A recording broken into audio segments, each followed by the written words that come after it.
child walked into the police station and tells them that she's being haunted by a woman inside of her Hello Kitty doll. And at first, cops think that she's seeing things, but they decide to check it out, just to ease her mind. But the second they step into that apartment, they are hit with this foul, rotting smell like something has been dead for days. And sitting against the wall in the hallway is this huge Hello Kitty mermaid doll just staring at them. So they cut it open, and what they found inside made every officer stop cold. There was something hard, bloody, and disfigured. So they keep cutting, and turns out it was a human skull, no jaw, no teeth, and boiled. How do you even explain that? Turns out the skull belonged to a woman named Fan Man Ye, and her life was tragic from the beginning. Abandoned by her parents, grew up in an orphanage, aged out by 15, and ended up on the streets. She turned to nighttime therapy just to survive. She got hooked on substances, married a man who beat her, and then had a baby boy. But years later, she tried to turn her life around. She got clean, she left her husband, but money was really hard. So she started working nighttime again, and that's when she met him. Chan Man Lok,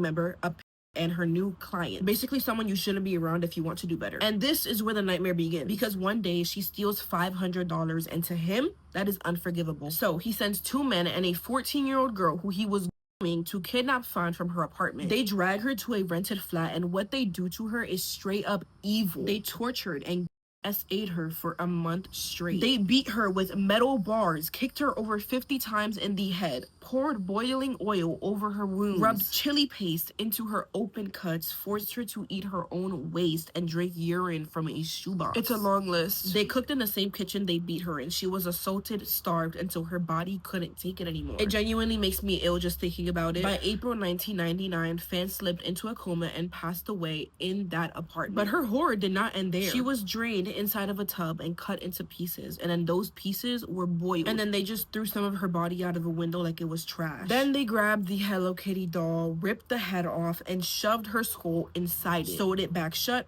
put it back on the shelf, and they admired it like it was some kind of trophy. Now here's what haunts me. Neighbors called police multiple times, said they smelled death, said that they saw body parts on the ground, but police didn't investigate. They didn't listen until that same 14-year-old girl started having nightmares. Fan was showing up in her dreams, screaming and taunting her. So she went to the police and told them everything. That's when they raided the apartment. That's when they found her skull inside of the doll with hair still attached to it, even finding her boiled remains inside of the fridge. All 3 of them were convicted, but one of them was released early. And in 2022, he assaulted a 10-year-old girl. You guys, monsters do not change, they just wait. Fan Man Yi was failed at every single stage in her life, from her childhood to death to the system letting her out. And the only thing her son has left of her is a necklace that she wore. That's all he got. No justice, no peace. So if this story disturbed you, then good, because that was her reality. Please stay safe, always ask questions.